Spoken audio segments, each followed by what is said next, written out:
This is the thing that I think everyone should know.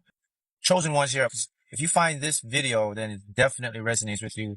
Because the first thing you learn about the multiverse, we call it universe, is that everything attracts and finds its correspondent feeling or being, right? So how do we construct our reality? Does anyone know how we perceive the world? How does how do things come into existence? I think knowing how something works gives you more power than just knowing it works. Wouldn't you agree? Yeah, I also agree. All right. So pay attention to this. All right. We don't actually see reality the way it actually is. We see reality the way our minds conceive it.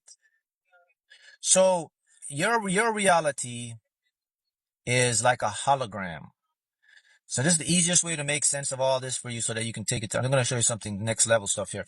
So you know a hologram, right?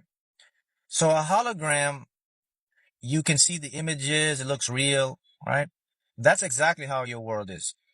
The reason your world looks real to you is just trickery sensory perceptions of your brain. Now, how do we know this is true? Well, let's look at the elements that create our life, right? The elements of the ingredients of life. They're called the atoms. Inside of an atom, you'll have a proton, you'll have an electron, you have a neutron. Proton, electron, neutrons, atoms, okay? Now, in the atom, it has no physical mass. Okay, remember that. It has no physical properties. You're made from the atom, so you can't be a physical property thing. So that means you have to be like a hologram, a simulation, or an imagination, like a dream. When it comes to manifesting or deliberately creating your life or your world, it doesn't happen on the outside. It means that if you are outside and you're doing a lot of working hard and you're stressing yourself and you're tired and you're working very, very hard, you're actually miscreating. That's why I said it. If you are struggling, if you're pushing hard, if you're meeting resistance, if you're getting like brain fog, if you're getting tired, if you're whatever you're doing and you're doing it really hard and you don't see any improvements, you don't see anything else, you are actually miscreating your world. All is mind. That's correct. So if you want to be rich in the physical world, you got to be rich in the mental world. If you want to have your special person in the physical world, you got to already have your special person in the mental world. If you want to win the lottery in the physical, you got to already win the lottery in the mental. You see how simple that is? Everything is a mental. So if you become wealthy in the mind, I will guarantee you will become wealthy in the physical. If you can see your health in the mind, I guarantee your health will improve in the physical. There is no such thing as a physical world. It's a category. It's one and the same. It's like saying tomato and tomato. But the problem is we have been trained and conditioned that there is a physical world because it is what we're seeing in our senses.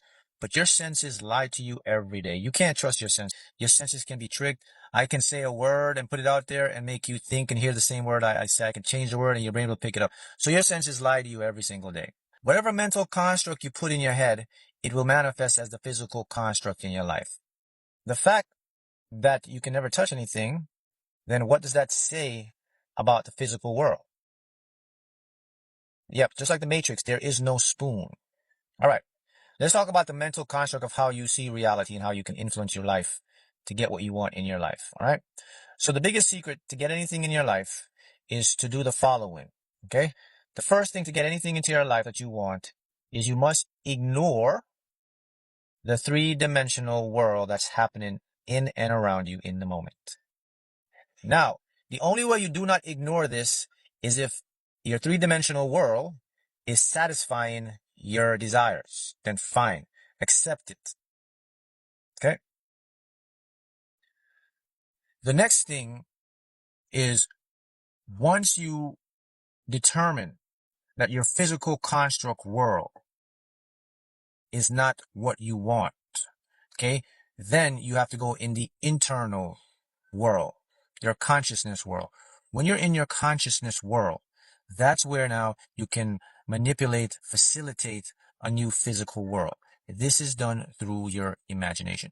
Once you're imagining something over and over, it comes into. So the question is, hey Mark, how do I ignore my physical world? Okay, ignoring your physical three-dimensional world does not mean you have obligations and you just throw your obligations on the table. You forget about your obligations. It has nothing to do with any of that.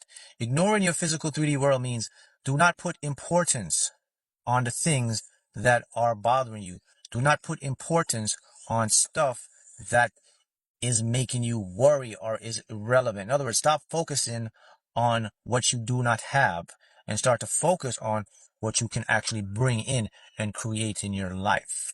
So instead of focusing on what's wrong and why isn't it working, here's what you do. You start to imagine now in your mind what it would look like for it to work, for it to go the way I'd like to see it. And we all can do that.